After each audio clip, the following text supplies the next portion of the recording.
ഇന്ത്യയിൽ നടക്കുന്ന ഒരു രാഷ്ട്രീയ കാലുമാറ്റങ്ങളെക്കുറിച്ചാണ് എനിക്കിന്ന് നിങ്ങളോട് സംസാരിക്കാനുള്ളത്. വളരെ വലിയൊരു സബ്ജക്റ്റാണ് അത്. യഥാർത്ഥത്തിൽ ഇന്ത്യയെ തന്നെ ഒരുപക്ഷെ ഇല്ലാതാക്കാൻ പോകുന്ന രീതിയിലുള്ള ധാർമ്മികമായിട്ടുള്ള മൂല്യച്യുതി അതിനകത്തുണ്ട് എന്നുള്ളതാണ് എനിക്ക് ആദ്യമേ തന്നെ നിങ്ങളോട് പറഞ്ഞു വെക്കാനുള്ളത്. അതിൻ്റെ വിശദീകരണങ്ങളിലേക്ക് ഞാൻ വരാം. ഏറ്റവും ഒടുവിൽ ഇപ്പോൾ അത്തരത്തിലുള്ളൊരു കാലുമാറ്റത്തിന് സാക്ഷ്യം വഹിക്കുന്നത് ശിവസേന ഉദ്ധവ് താക്കറെ വിഭാഗമാണ്. ശിവസേന എത്രമാത്രം പ്രബലമായിട്ടുള്ള ഒരു രാഷ്ട്രീയ പാർട്ടിയായിരുന്നു മഹാരാഷ്ട്രയിൽ എന്നുള്ളത് നിങ്ങൾക്ക് എല്ലാവർക്കും തന്നെ അറിയാം. പക്ഷെ അവരെ കഴിഞ്ഞ തവണ തന്നെ രണ്ടാക്കി മുറിക്കാനായിട്ട് BJPക്ക് കഴിഞ്ഞിരുന്നു. രണ്ടാക്കി മുറിപ്പിച്ചതിന് ശേഷം ഏക്നാഥ് ഷിൻഡേക്ക് അദ്ദേഹത്തിന് ഒരിക്കലും റെസിസ്റ്റ് ചെയ്യാൻ കഴിയാത്തൊരു ഓഫർ കൂടി അവർ കൊടുത്തിരുന്നു, മുഖ്യമന്ത്രി സ്ഥാനം. അങ്ങനെ ഏക്നാഥ് ഷിൻഡെ ഏതാണ്ട് വലിയ സീറ്റുകളൊന്നും അദ്ദേഹത്തിൻ്റെ കയ്യിലില്ലെങ്കിൽ പോലും അദ്ദേഹം മുഖ്യമന്ത്രിയായി മഹാരാഷ്ട്രയിൽ വാണരുളിയിരുന്നു കഴിഞ്ഞ തെരഞ്ഞെടുപ്പ് വരെ. പക്ഷേ കഴിഞ്ഞ തെരഞ്ഞെടുപ്പോടുകൂടി കഴിഞ്ഞപ്പോൾ അതിൻ്റെ ആവശ്യം വന്നില്ല. കാരണം ദേവേന്ദ്ര ഫഡ്നാവിസിന് വളരെ ഗംഭീരമായിട്ടുള്ള ഭൂരിപക്ഷം കിട്ടുകയും ഏക്നാഥ് ഷിൻഡേക്കടക്കം മന്ത്രിസ്ഥാനം മാത്രമായി ഒതുങ്ങുകയും ഒക്കെ ചെയ്തു. കാരണം അത്രയ്ക്കുള്ള ഒരു വലിപ്പമേ അവരുടെ പാർട്ടിക്ക് ഉണ്ടായിരുന്നുള്ളൂ. അപ്പോൾ അങ്ങനെ ശിവസേനയെ തന്നെ അവർ ദുർബലമാക്കിയിരുന്നു എന്നുള്ളത് നമുക്കെല്ലാം അറിയാം, പ്രത്യേകിച്ചും താക്കറെയുടെ ഭരണത്തിന് ശേഷം. അപ്പോൾ ഉദ്ധവ് താക്കറെയുടെ കാര്യത്തിൽ ഇപ്പോൾ ഉദ്ധവ് താക്കറെയും അതുപോലെ രാജ് താക്കറെയും ഒക്കെ ഒരുമിച്ച് നിന്നുകൊണ്ടാണ് ശിവസേന ഉദ്ധവ് വിഭാഗം ഉണ്ടായിട്ടുള്ളത്. കാരണം ഇനിയും വിഘടിച്ചു നിന്നുണ്ടെങ്കിൽ പ്രശ്നമാകുമെന്നൊക്കെ തന്നെ അവർക്കറിയാമായിരുന്നു. പക്ഷേ ഏറ്റവും ഒടുവിൽ അവരുടെ 9 MP-മാരിൽ ഏതാണ്ട് 6 MP-മാരും ഇപ്പോൾ കൂറുമാറ്റത്തിന് തയ്യാറെടുക്കുന്നു എന്നുള്ളതാണ് നമ്മൾ അറിയേണ്ടത്. അപ്പോൾ ഇത് ഏറ്റവും ഒടുവിലത്തെ ഒരു തയ്യാറെടുപ്പ് മാത്രമാണ്. ഇതിന് തൊട്ടു മുമ്പ് നമ്മൾ കണ്ടു വെസ്റ്റ് ബംഗാളിൽ മമതാ ബാനർജിയുടെ കൂടെ ഉണ്ടായിരുന്ന 20ഓളം വരുന്ന MP-മാർ കൂറുമാറുന്നത് നമ്മൾ കണ്ടു. അതുപോലെ തന്നെ അവിടെ ഉണ്ടായിരുന്ന 80ഓളം വരുന്ന MLA-മാർ കൂറുമാറി സുബ്രതോ ബാനർജിയുടെ കീഴിൽ അവർ പ്രതിപക്ഷ നേതാവിനെ തിരഞ്ഞെടുക്കുന്നത് നമ്മൾ കണ്ടു. അങ്ങനെ ഏതാണ്ട് മമതാ ബാനർജിയുടെ പാർട്ടിയെ തന്നെ ഛിന്ന ഭിന്നമാക്കാനായിട്ട് അവർ കഴിഞ്ഞിരുന്നു. രാജ്യസഭാ മെമ്പർമാരിലും ഇതുപോലെ തന്നെയുള്ള സ്പ്ലിറ്റുകളുണ്ട് എന്നുള്ളത് നമുക്കറിയാം. അപ്പോൾ ഇതിന് തൊട്ട് മുമ്പ് നമ്മൾ കണ്ടൊരു കാര്യം കൂടി നിങ്ങൾ ആലോചിക്കണം.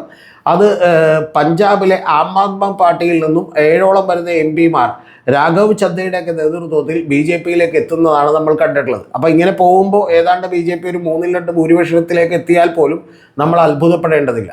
പക്ഷേ നമ്മളെ വിഷമിപ്പിക്കുന്ന ഏറ്റവും പ്രധാനപ്പെട്ട കാര്യമെന്ന് പറയുന്നത് നിങ്ങൾ ശ്രദ്ധിച്ചു നോക്കിയാൽ കാണാം, ഒരു 10, 15, 20 കൊല്ലങ്ങൾക്ക് മുമ്പ് പലപ്പോഴും രാഷ്ട്രീയ പാർട്ടികളിൽ നിന്ന് മാറ്റങ്ങൾ ഉണ്ടായിക്കൊണ്ടിരുന്നത് ഏതെങ്കിലും തരത്തിലുള്ള ഒരു ഐഡിയോളജിക്കൽ ബേസ് അല്ലെങ്കിൽ ഒരു സ്പ്ലിറ്റിൻ്റെ അടിസ്ഥാനത്തിലായിരുന്നു എന്നുള്ളത് നമ്മളൊന്ന് ആലോചിക്കണം. ഇപ്പോൾ ഇവിടെ തന്നെ കേരളത്തിൽ CPM-ൽ നിന്നൊരു സ്പ്ലിറ്റ് ഉണ്ടാകുമ്പോൾ KR ഗൗരിയമ്മ പുറത്തു പോയതും MV രാഘവനൊക്കെ പുറത്തു പോയതും ഒക്കെ തന്നെ പല ആശയങ്ങളുടെ പേരിലായിരുന്നു എന്നുള്ളത് നമുക്കറിയാം.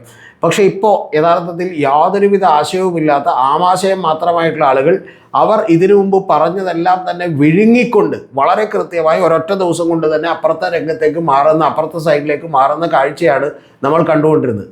ഓൾ ഇന്ത്യ ലെവലിൽ നമ്മൾ എടുത്തു നോക്കിയാൽ നമുക്കറിയാം, ഇപ്പോൾ കോൺഗ്രസിൽ നിന്ന് ഒരു സ്പ്ലിറ്റ് ഉണ്ടായി ശരത് പവാർ പുറത്തേക്ക് പോയിട്ടാണ് NCP ഉണ്ടാകുന്നത്.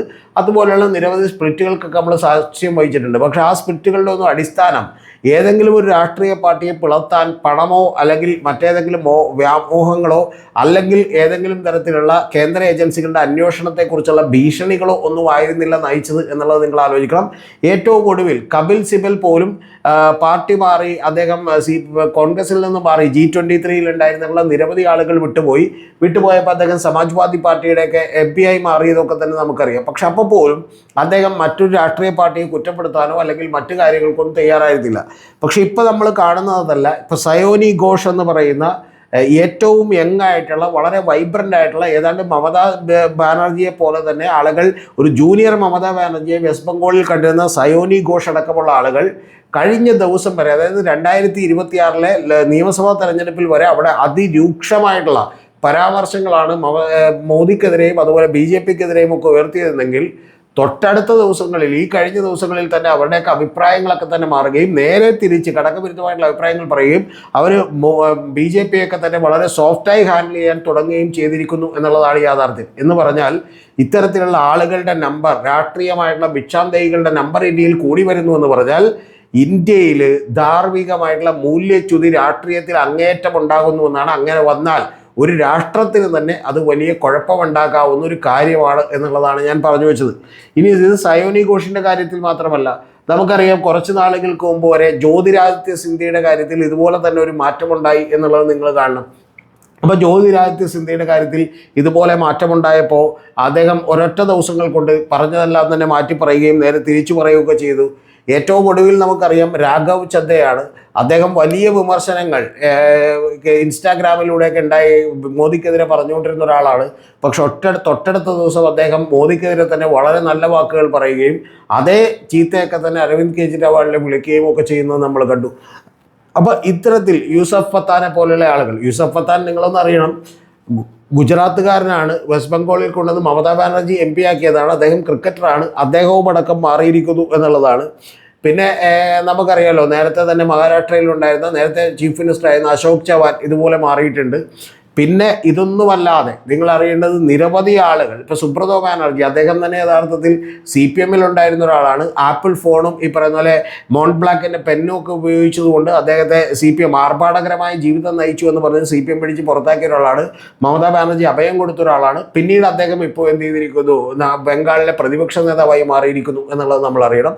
ഇതിന് തൊട്ട് ഇപ്പോൾ വെസ്റ്റ് ബംഗാളിൽ മുഖ്യമന്ത്രിയായിട്ടുള്ള ഒരാൾ സുവേന്ദു അധികാരി, അദ്ദേഹം യഥാർത്ഥത്തിൽ ഈ അഭിഷേക് ബാനർജിയുമായിട്ടുണ്ടായ പ്രശ്നത്തിൻ്റെ പേരിലും തെറ്റിപ്പിരിഞ്ഞ് 5 കൊല്ലം മുമ്പ് മാത്രം BJPയിലേക്ക് വന്ന ഒരാളാണ്.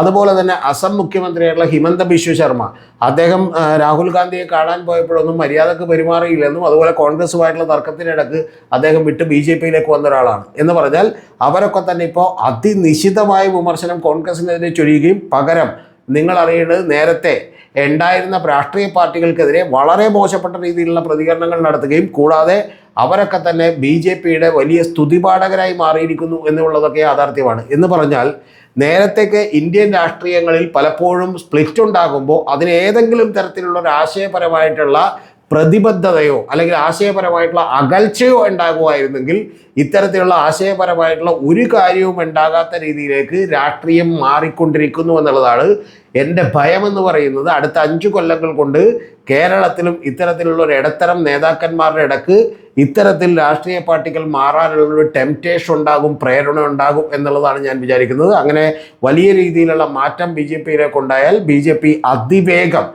കേരളത്തിൽ വളരുന്നൊരു പാർട്ടിയായി മാറും. ഒരുപക്ഷെ അടുത്ത 2029 ലോക്സഭാ തെരഞ്ഞെടുപ്പിൽ തന്നെ ഒരു 28%, 30%-ത്തിലേക്ക് വോട്ടെത്തുന്ന ഒരു പാർട്ടിയായി മാറാൻ കഴിയുമെന്നുള്ളതാണ്.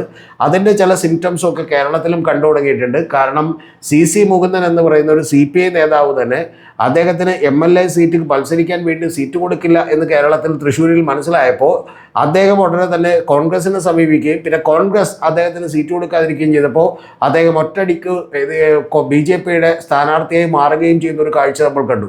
ഏറ്റവും വലിയ തമാശ, ഇവിടുത്തെ MLA ഒരു കഴിവുകെട്ടവരാണ്, വളരെ മോശക്കാരനാണ് എന്ന് പറഞ്ഞുകൊണ്ട് എല്ലാ മണ്ഡലങ്ങളിലും തന്നെ BJP ബോർഡുകൾ വെച്ചിരുന്നു. അതുപോലെ തന്നെ ഒരു ബോർഡ് ഈ പറയുന്ന നമ്മുടെ പ്രിയപ്പെട്ട CC മുകുന്ദൻ്റെ മണ്ഡലത്തിലും വെച്ചിരുന്നു. പക്ഷെ അവരൊരിക്കലും വിചാരിച്ചിരുന്നില്ല CC മുകുന്ദൻ രാഷ്ട്രീയ പാർട്ടി മാറി തങ്ങളിലേക്ക് എത്തുമെന്ന് വിചാരിച്ചിരുന്നില്ല. പക്ഷെ എത്തിയപ്പോൾ പിന്നെ എന്ത് ചെയ്തു, മണിക്കൂറുകൾ കഴിഞ്ഞപ്പോൾ ആ ബോർഡ് എടുത്ത് തൽക്കാലം മാറ്റി. അപ്പോൾ അത്തരത്തിലുള്ള കാര്യം കേരള രാഷ്ട്രീയത്തിലേക്ക് കൂടി വരുന്നു. എന്ന് പറഞ്ഞാൽ കേരള രാഷ്ട്രീയത്തിൽ ഇത്തരത്തിലുള്ള വലിയ മൂല്യച്യുതികൾ ഉണ്ടാകുന്നു എന്ന് പറഞ്ഞാൽ അതിൻ്റെ അർത്ഥം നമ്മളത് രാജ്യത്തിന് തന്നെ വലിയ അപകടകരമായിട്ടുള്ള ഒരു സ്ഥിതിയാണ് എന്നുള്ളതാണ്.